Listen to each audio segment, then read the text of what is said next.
Hello friends, मैं निर्जरा Chauhan YouTube channel पर आप सभी का स्वागत है। हिंदी में हमने वाक्य और वाक्य के भेद के बारे में पढ़ा है पिछली वीडियो में। और वाक्य के भेद दो प्रकार से थे, एक रचना बनावट के आधार पर, दूसरा अर्थ के आधार पर। तो रचना बनावट के आधार पर तीन प्रकार के वाक्य हैं, वाक्य के तीन भेद हैं, वो हम कल पढ़ चुके हैं कल की वीडियो में। और आज हम पढ़ेंगे अर्थ के आधार पर वाक्य के भेद, जो कि 8 होते हैं। तो आप लोग कमेंट करके बताएं आप लोगों को हमारी वीडियो कैसी लगती है, और लाइक करें, शेयर करें और चैनल को सब्सक्राइब करें। आप लोगों के लिए ये जो वीडियोस हैं ज़रूर हेल्पफुल होंगी, आप लोग देखें। तो आज का जो ये टॉपिक है वो है अर्थ के आधार पर वाक्य के भेद, जो 8 प्रकार के होते हैं। पहले हम सभी के नाम लिखते हैं। विधिवाचक वाक्य,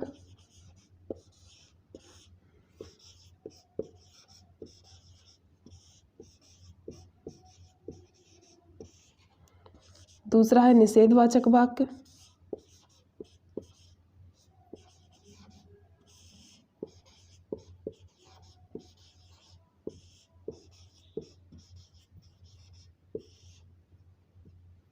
तीसरा है प्रश्नवाचक वाक्य,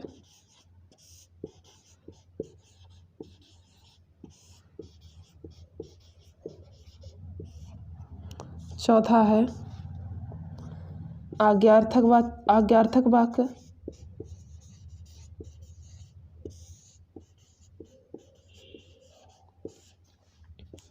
पांचवा है इच्छावाचक वाक्य,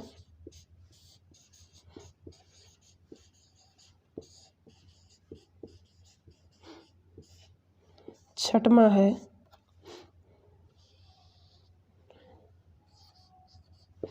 संदेहार्थक वाक्य,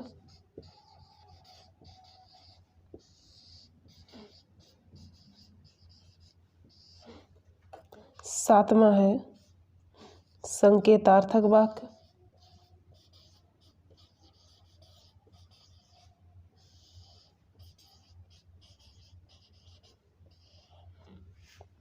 आठवां है विस्मयबोधक वाक्य।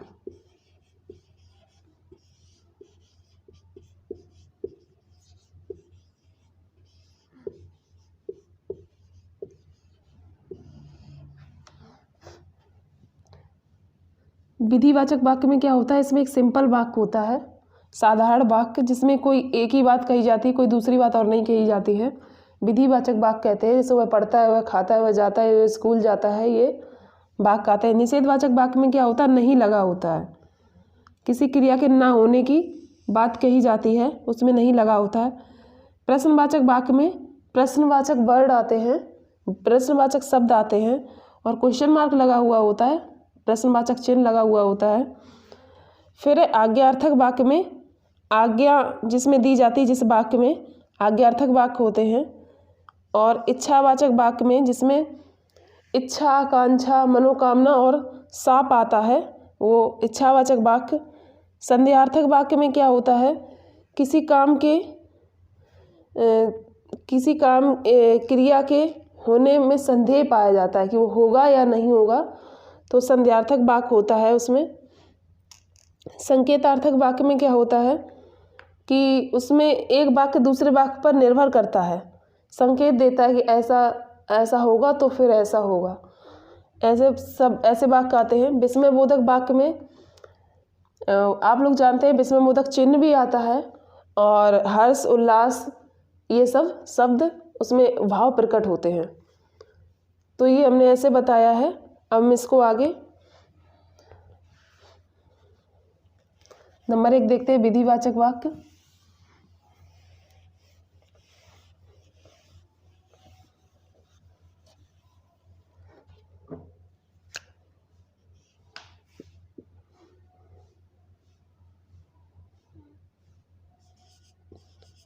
वह वाक्य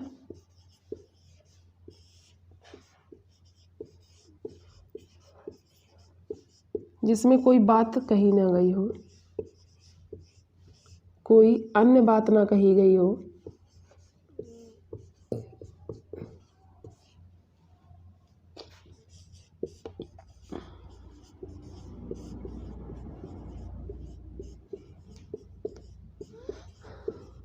का सरल वाक्य हो।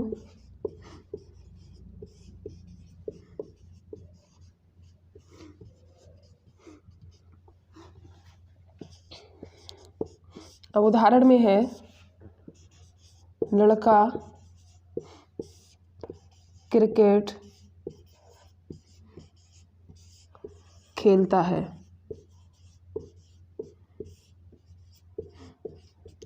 लड़का क्रिकेट खेलता है, या बच्चे शोर मचाते हैं, या बच्चे खाना खाते हैं, तो ऐसे वाक्य विधिवाचक वाक्य में आते हैं। दूसरा है निषेधवाचक वाक्य।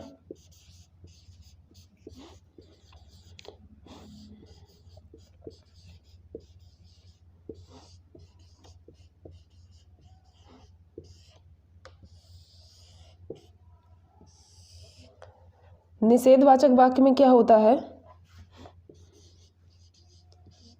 वह वाक्य जिसमें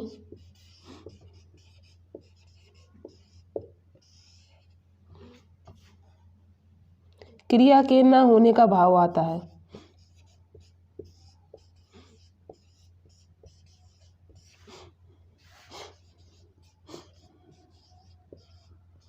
न होने का भाव आता है।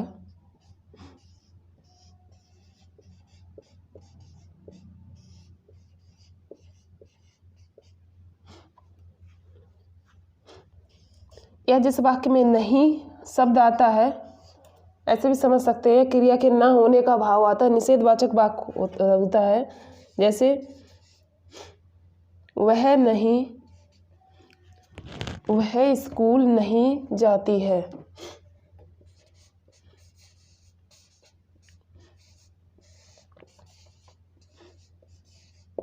वह स्कूल नहीं जाती है। निषेधवाचक वाक्य वह वाक्य जिसमें क्रिया के न होने का भाव आता है, तो उसमें ये शब्द जो नहीं लगा हुआ, तो ये निषेधवाचक वाक्य हो गया, वह स्कूल नहीं जाती है। उसके बाद में आगे हम देखते हैं प्रश्नवाचक वाक्य।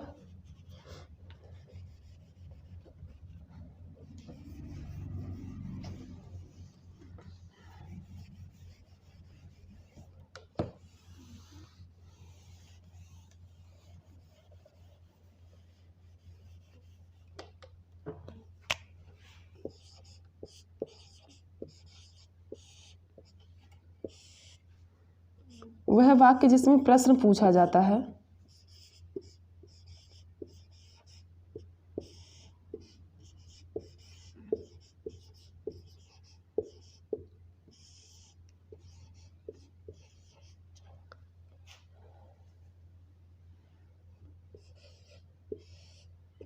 प्रश्न किया जाता है या प्रश्न पूछा जाता है।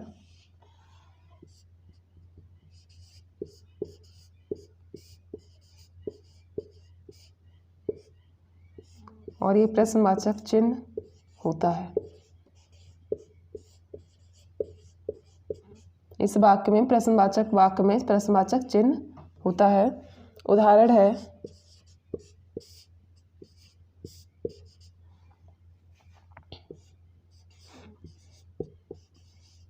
लड़के क्यों नहीं गए।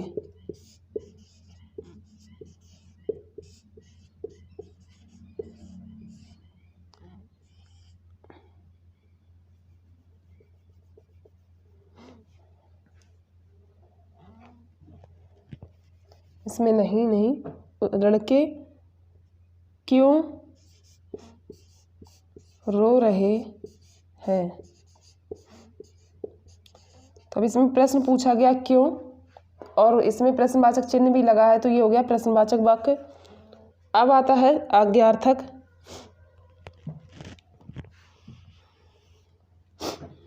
आज्ञार्थक वाक्य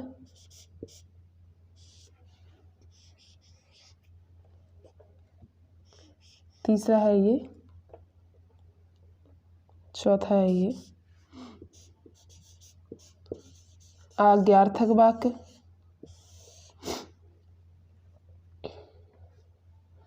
वह वाक्य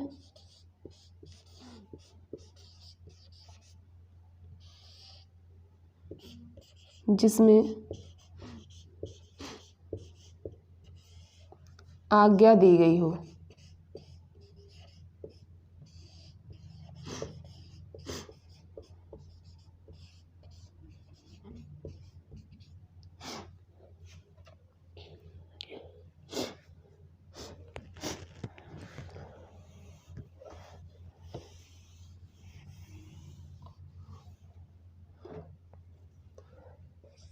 वह वाक्य जिसमें आज्ञा दी गई हो, तो हम देखते हैं आज्ञा, आदेश और निर्देश क्या होता है।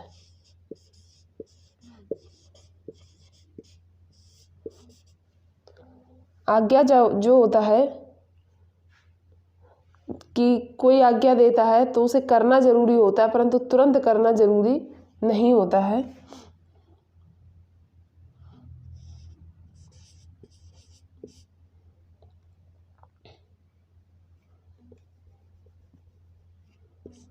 आज्ञा में जिसे करना जरूरी है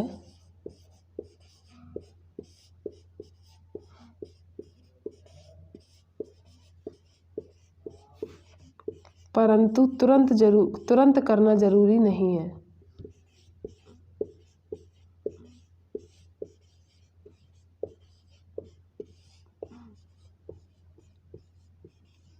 तुरंत करना जरूरी नहीं है। आदेश में क्या होता है? जिसे तुरंत करना अनिवार्य हो।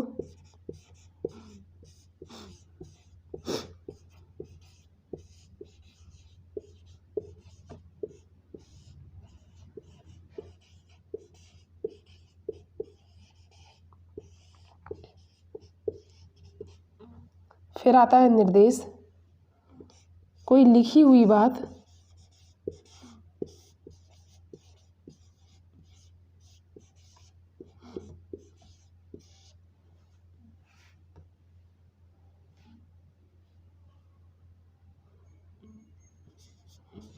आज्ञा का पालन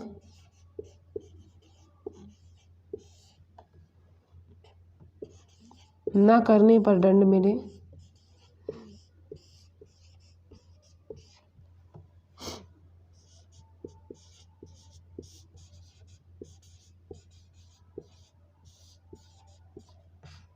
परंतु पकड़े न जाने पर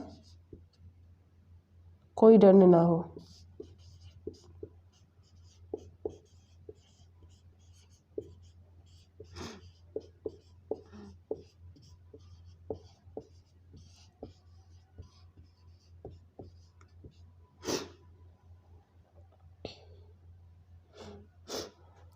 तो आज्ञार्थक वाक्य वह वाक्य जिसमें आज्ञा दी गई हो, और आज्ञा में ये सभी आते हैं। आज्ञा जो होती है जिसे करना जरूरी हो, परंतु ऐसा नहीं है कि तुरंत करना जरूरी हो। आदेश में आता है जिसे तुरंत करना अनिवार्य हो, और निर्देश में लिखी हुई बात का आज्ञा का पालन ना करने पर दंड मिले, पर ना पकड़े जाने पर कोई दंड ना मिले। और इसमें क्या होता है, आज्ञार्थक वाक्य में एक और होता है सदा सत्य वाक्य और आता है। इसको हटा के हम आगे लिखेंगे।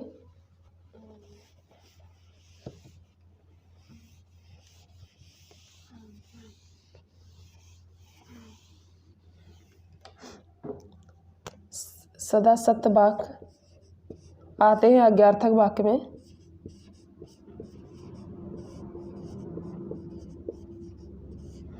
जैसे चोरी नहीं करनी चाहिए।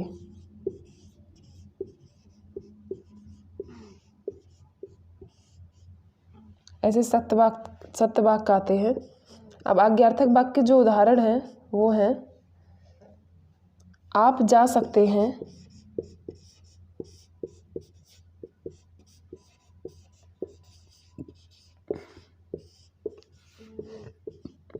अब आप जा सकते हैं, इसे जरूरी नहीं आप तुरंत जा सकते हैं, जिस वजह से इसमें आज्ञा होगा।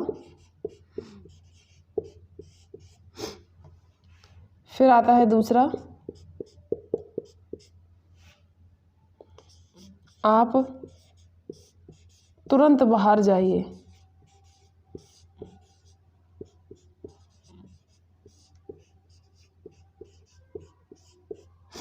ये आदेश हो गया।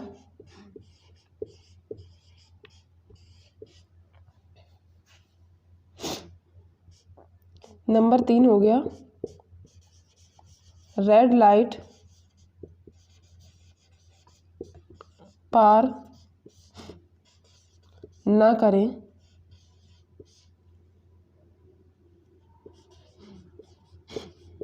ये निर्देश है।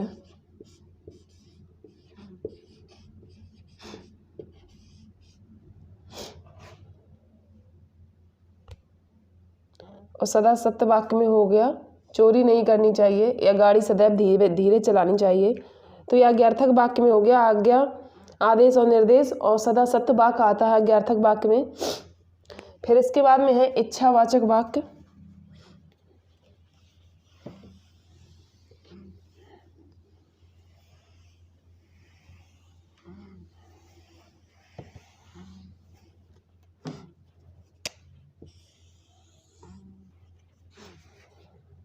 पांचवा नंबर है इच्छावाचक वाक्य।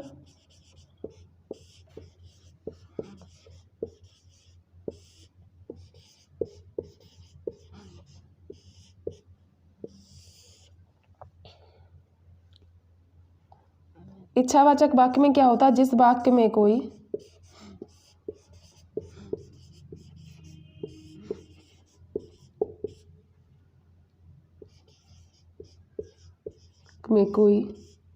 इच्छा, आकांक्षा,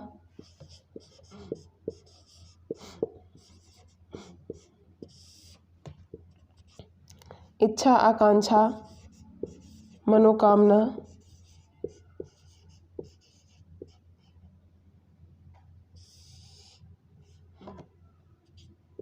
साप,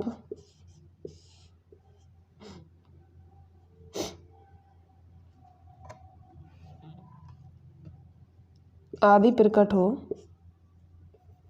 साप प्रकट हो, व्यक्त हो, वो इच्छावाचक वाक्य होता है। जिस वाक्य में कोई इच्छा, आकांक्षा, मनोकामना, साप आदि प्रकट हो तो उसमें इच्छावाचक वाक्य होता है। उदाहरण है,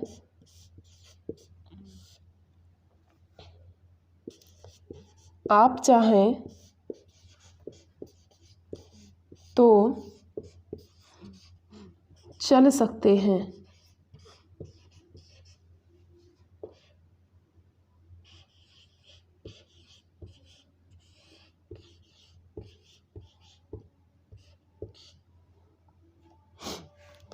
दूसरा है, मुझे सफल होना है।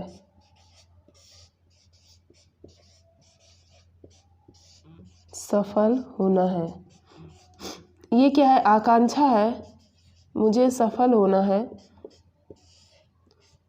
जो मन की इच्छा है वो आकांक्षा है। आप चाहें तो चल सकते हैं, ये इच्छा है।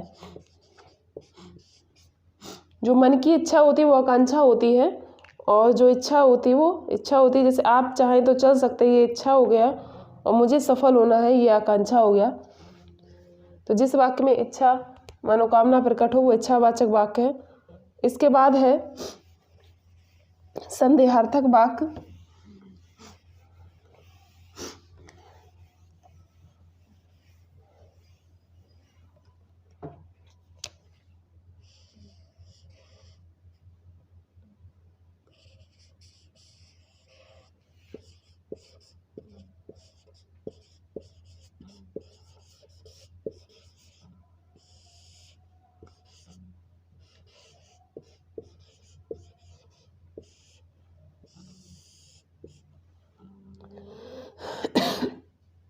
संदेहार्थक वाक्य में है जिस वाक्य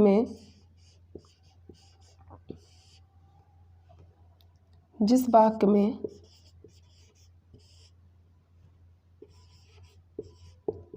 क्रिया के होने में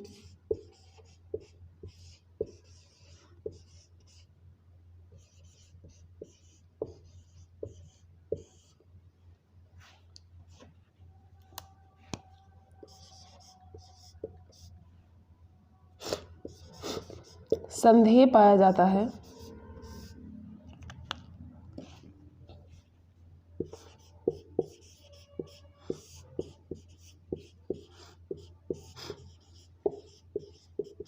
जिस वाक्य में क्रिया के होने में संदेह पाया जाता है वहाँ संदेहार्थक वाक्य होता है।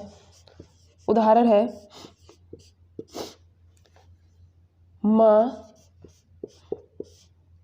खाना पकाती होगी।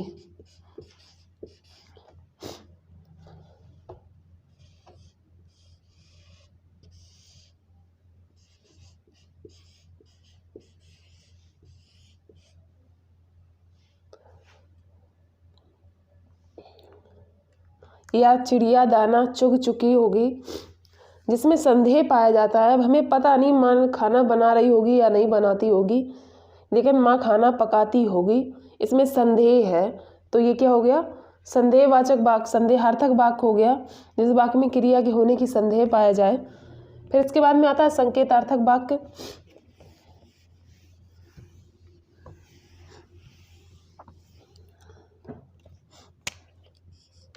नंबर 7 है संकेतार्थक वाक्य।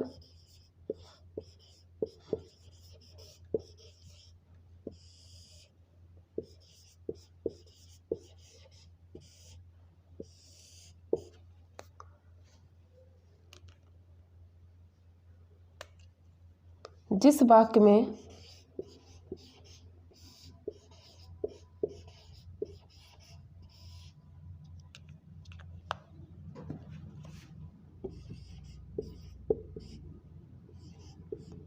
एक क्रिया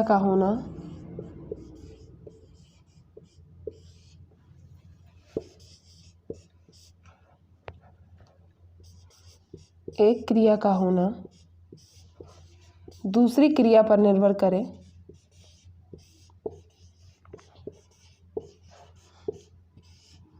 दूसरी क्रिया पर निर्भर करता है,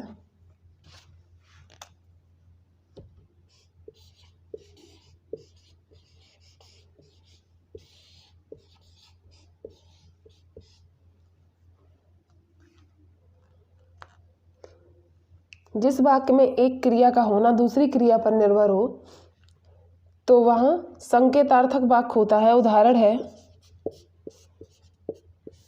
यदि वर्षा नहीं हुई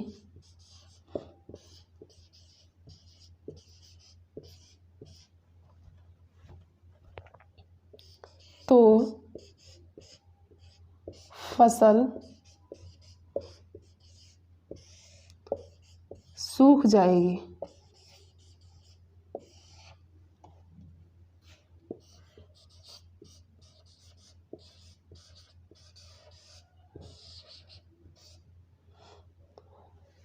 जिस वाक्य में एक क्रिया का होना दूसरी क्रिया पर निर्भर हो, जैसे यदि वर्षा नहीं हुई एक क्रिया है तो फसल सूख जाएगी। वर्षा होने की जो क्रिया है उस पर फसल सूखना निर्भर करता है, तो इसलिए ये संकेतार्थक वाक्य है। उसके बाद में जो लास्ट है इसे विस्मयबोधक वाक्य कहते हैं। नंबर 8 और लास्ट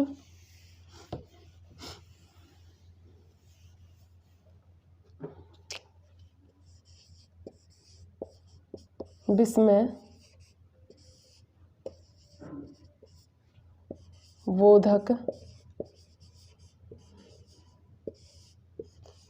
वाक्य।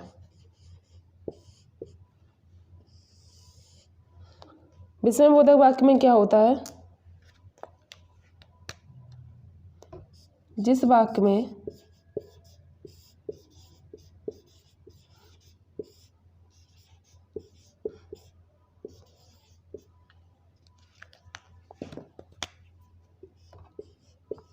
कोई हर्ष,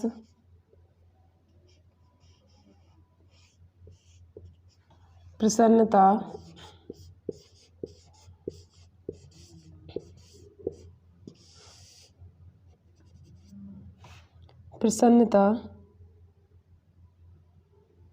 आदि, हर्ष, प्रसन्नता, दुख आदि प्रकट हो व्यक्त हो, उसमें विस्मयबोधक वाक्य होता है जिस वाक्य में, और ये जो है, ये जो विस्मयबोधक चिन्ह होता है इसमें,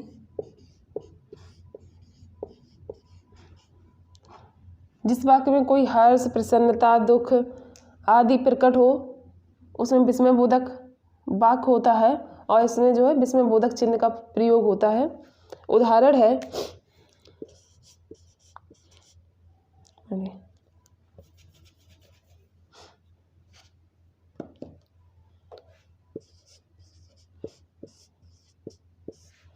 अरे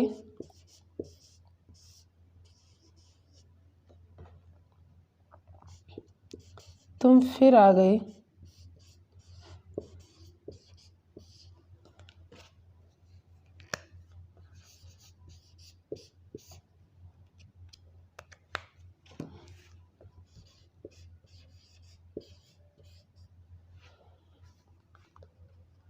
अब इसमें कहा गया अरे, इसमें एक आश्चर्य हुआ अरे, फिर विस्मयबोधक चिन्ह जिसको इंग्लिश एक्सक्लेमेटरी मार्क बोलते हैं वो लगाया गया, फिर तुम फिर आ गए, ये एक आश्चर्यजनक बात हुई, तो ये किस में आ गया, विस्मयबोधक वाक्य में आ गया।